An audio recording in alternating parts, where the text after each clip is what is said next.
Good morning, everyone. It is Tuesday morning around 7 a.m. Just going to run through the morning charts real quick here. Yesterday was a holiday for the U.S. for Martin Luther King Jr. Day, but the futures market continues to run even though the U.S. is on holidays. So let's just take a quick look at what's going on here. U.S. dollar index, we've got a strong uptrend. Overall, yesterday we saw the US dollar index pull back. It's still within a very strong uptrend, and this type of pullback we're seeing is something very similar to just one of these types of pullbacks at this time, which means it's just broken to a new high and then it pulls back off that level. Now, this blue overlaid line here, that's the SP 500 futures, and you can see how more or less with the US dollar pulling back, we've seen futures move up sharply this morning. And if you just look at these past moves, more or less you get a surge up in the US dollar or in the SP 500, and then it chops around for a bit, and then you get another surge and it chops around, another surge, chops around. This morning we have a nice surge up, and we've got the S&P 100 SP 500 trying to break the 1300 level, which is going to be a key resistance zone. But I got a feeling it's going to break it today, or at least trade sideways through it for the rest of the session. So we've moved up this morning, and I wouldn't be surprised to see it chop for a few days sideways and then possibly even continue higher. The overall trend for equities is up, and it's more likely to continue. So we're fighting this $1,300 level on the SP 500, which we're going to keep our eyes on the next couple of days because it could trigger a very sharp pullback this week hitting this level. So we got to be very cautious there. Let's just take a quick look at commodities. Here's the crude oil chart. It is the 4-hour chart. Pointed this out last week. We had this more or less a little bit of a pennant formation, and we came up, hit that upper level, and then it ended up getting crushed pretty hard, and it put in some tweezers. I pointed out that usually it's a little bit of a bottoming tail, which means the price sold off sharply and then got bought right back up. It did it twice, and usually you call those tweezers, which is usually a short-term reversal pattern. And of course we've got this breakup to, or this kind of rally, this kiss goodbye more or less from the looks of it. It's just come up here, of course, on very light volume, and there's a good chance we could see that actually roll over and head lower, and we might actually look to take a small short position with a stop on crude oil just up here, which is about 3% above the current price. Looking at gold, here's the gold chart. I did an update on Sunday night. More or less, gold continues to be in a downtrend on the daily, on the 4-hour chart and the daily chart. And just looking at this analysis here, you can see where we stand. I'll just zoom in a little bit. More or less, gold's got a little bit more room to go to the upside, which it started to move up a little bit this morning. And once it hits this upper resistance level trend line, we could see it actually roll over. And this could time out perfectly with the SP 500 hitting this 1300 level, and we could see the SP 500 and commodities pull back fairly sharply.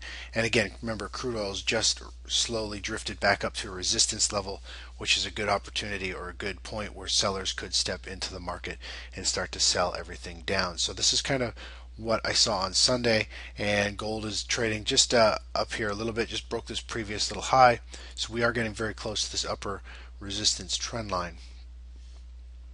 Now taking a look at silver, pretty much the same thing.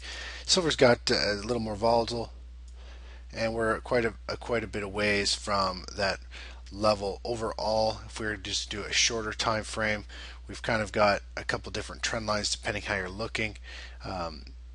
Overall, we haven't really broken these. We've got these couple previous pivot highs here, which you could go from here, and that actually pulls us to a very similar chart pattern to what we see in gold, and that's kind of where we're touching right now, which we could see another downdraft and really pick up speed to the downside.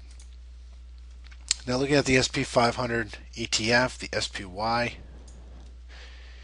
The intraday chart, of course, of the SP 500 is overbought. We've had a pretty good run up on Friday, from Friday's lows all the way. Yesterday, the market moved higher. It was light volume, and holiday, usually you see futures continue to move higher, and this morning we've had futures move higher. But just stepping back here to the daily chart, you can see we're in a nice uptrend with the SP 500, and we're just trading right along this 10-period moving average. So, and we've had pretty much a 4-day pause in the SP 500, so more or less it's recouped energy, and it's going to open a higher around this 130 level this morning at this time. So we'll see how this kind of plays out. Of course, this is the 1300 level, which I know there's going to be some big money set to sell there. If we do close firmly above 1300, then we'll actually see money probably pile in and start to really buy up the S&P. So that's kind of where we stand right now. Looking at the intraday chart of the SPY, just so you can see the past about 12 or so trading sessions. The market has become a little choppy. We're starting to get gaps, strong surges to the downside, and then recoveries. And this morning, we're current price is trading right up about here. So on Friday, we had that nice 1030 low put in, and then pretty much we had a morning rally, afternoon pause, and then a continuation into the close. And yesterday we saw light volume, and the market worked its way all the way up here, breaking this previous high. So we're going to get a pretty big gap up this morning.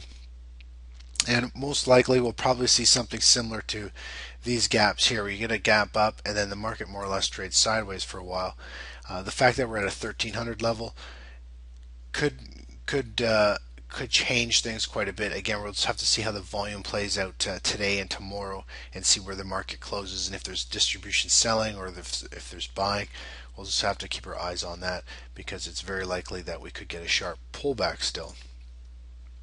Now, looking at the futures chart this morning of the SP 500, the heavy volume back here, this was Friday's session. That here is Friday morning session, and more or less yesterday in futures we saw the price kind of put this little kind of base in, a little bit of a handle, and then yesterday it had a nice strong move to the upside. And then this morning we're seeing continued move to the upside.